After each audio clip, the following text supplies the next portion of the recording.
Hey everyone, you're here with Dr. Fullstack, and we're covering OpenAI Swarm. So what we have here is another example of Swarm. Here we're utilizing the bare minimum from the OpenAI example on GitHub. And remember that this is experimental, it's still in beta. However, we're going to utilize it just so that we understand how this orchestration layer works when you have several agents that are orchestrating a workflow together. Here, we're going to instantiate Swarm with the client variable. Then we're going to instantiate only one agent this time, and we're utilizing the agent class, which is going to take in two arguments. Here, we're going to take in name, instruction. Name is just going to be agent. Instructions literally says you are a helpful agent.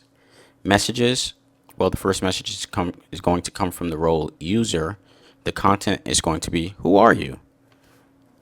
After that, we're going to give that message and the agent to the Swarm instantiation here. Well, that has a method called run that takes in two arguments. One is the agent, the other is the messages. It takes in more arguments than that, but these are the only two that we're going to give it. Here are a list of arguments that it can also take. So agent, messages, context variable, which is pretty cool. Model override, which is actually a string. Then we have stream, debug, max turns, execute tools. So really awesome stuff. Here, we're going to just print the last message in that messages array, and it's going to print that after we receive a response from the agent. So let's go ahead and run that and see how that looks. Let's clear away our example with the agent transfer. And this time, instead of running agent underscore handoff, we're going to run bare minimum .py. So let's go ahead and run that. Excellent.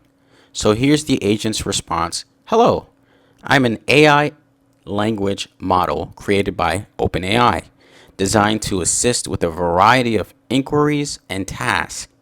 I'm here to provide information, answer questions, and help with any topics you'd like to discuss. What can I assist you with today?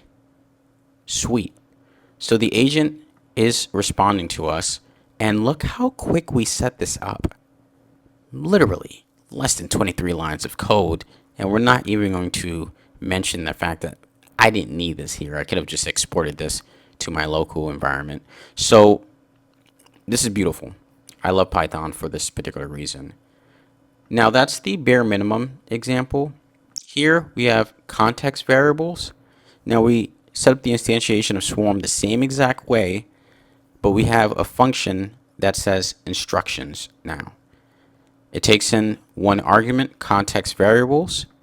Here we have a variable called name, and we're utilizing context variables .get, and we're going to get the name, and here it says user. So over here, we're going to return literally the function result of this argument being put in, which states here, you are a helpful agent, greet the user by name, and then it enters the name here as an interpolated string, sorry. So over here, we do have a function that's built to get the account details. Essentially, we're going to take in context variables as an argument. Here, we're going to type it with a dictionary. We're going to get the user ID, the name, and we're going to print account details, and then we have name here. We're also going to return success. So at the point of line 26, when we instantiate the agent, we're going to have three arguments: name, instructions, and this time we're utilizing functions. So for functions, we're going to pass it an array, and one of the elements in that array is this function that we defined here, print account details. So now this agent has access to that function. It has a set of instructions, and we've also created an object which serves as context variables in this case. Now we can go ahead and run the same method that we've been running for the other two examples. Client.run, we're going to save that in the response variable, and that's going to take in messages.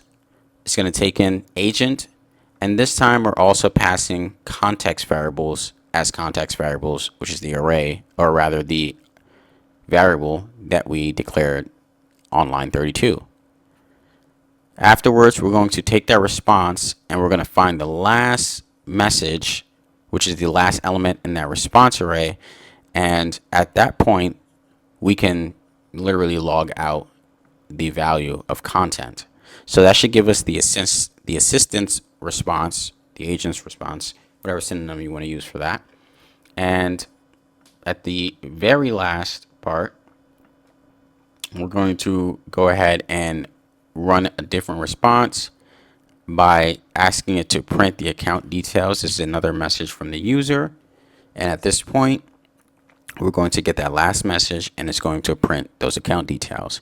So we're pretending that the user is James, right? And we're pretending that the user ID is 123. Now we can imagine utilizing this as, sort of a banking customer service, maybe a low security level customer service role within banking. Nothing like fraud department or anything like that. You probably want to speak with an actual human being at that point. But let's say something that's more innocuous. So let's go ahead and run this example, and we can do that with the command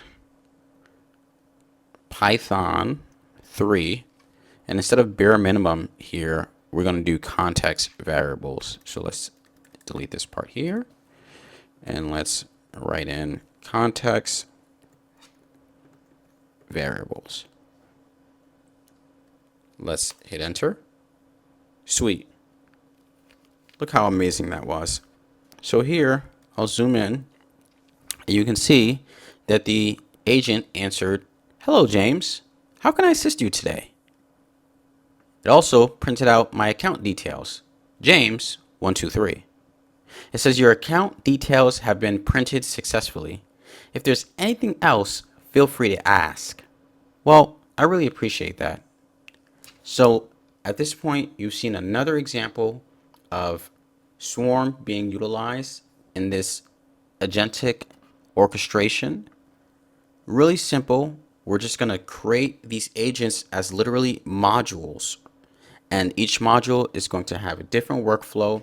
We're going to have these super powered AI assistants that are able to do a bunch of different complex tasks under this orchestration, but they're not going to get bogged down and continue hallucinating because of losing context.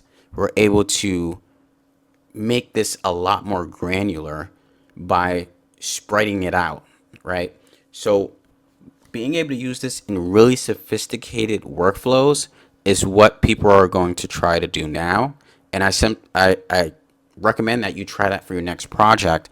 As a matter of fact, my next 2 videos will be covering that exactly, because I do feel that this will be widespread and ubiquitous within the next 2 or 3 years. But we're still at the cutting edge. We're still the vanguards. So let's go ahead and expose ourselves to as much of this agentic model as possible. There's not only OpenAI that you have to use. There's a lot of other LLMs, Llama 2, but you can use sort of this agentic model for your own use cases and get in there during this AI renaissance. Talk to you soon, Dr. Fullstack. Hey everyone, we're back.